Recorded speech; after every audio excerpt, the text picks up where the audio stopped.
In its much anticipated monetary policy review, the RBI has cut down its cash reserves ratio by 25 basis points from 4.75% to 4.5%.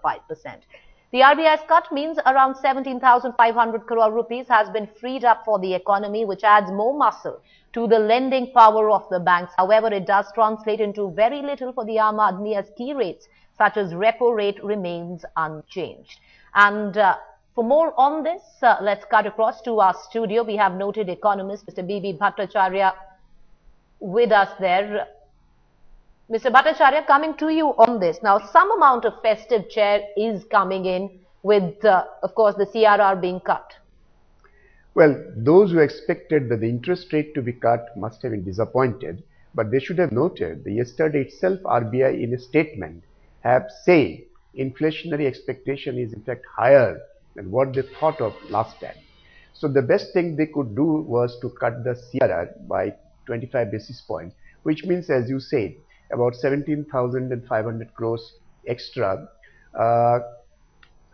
potential liquidity released to the banks. With multiplier effect, it could potentially extend bank credit by about 45 to 50,000 crores.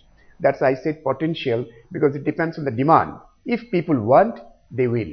So there is a possibility some of the banks with surplus cash might then give a little discount, though not officially on the interest rate, but a varieties of schemes because they will have plenty of surplus cash to lend.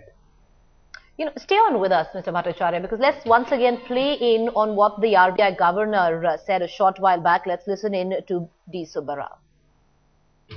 Based on an assessment of the current macroeconomic situation, we've decided to cut the cash reserve ratio CRR of scheduled banks by 25 basis points from 4.5% to 4.25% of their net demand and time liabilities NDTL, effective the fortnight beginning November 3, 2012. Now, Mr. Bhattacharya, history stands testimony to the fact that the economy and politics do not function in isolation. Now, the ramifications where the inflation is concerned could in fact be rather grave for the incumbent government. From the election point of view, the most significant economic parameter is inflation. The ordinary people, especially the poorer people who are the largest segment of the voters, they are very sensitive to the inflation rate. There is one cold statistics. Since 1952, no incumbent government has ever won an election in India if before the election the inflation rate is 10 or above. Now the current inflation rate, wholesale price index, is RBI says going to be 8. Consumer price index is already well past 10 with recent hikes in diesel prices and others, which means inflation is not going to be lower in the immediate future.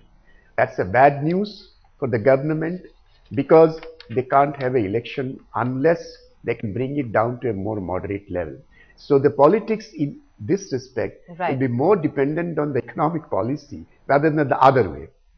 All right, Mr. Bhattacharya, noted economist, thank you for joining us.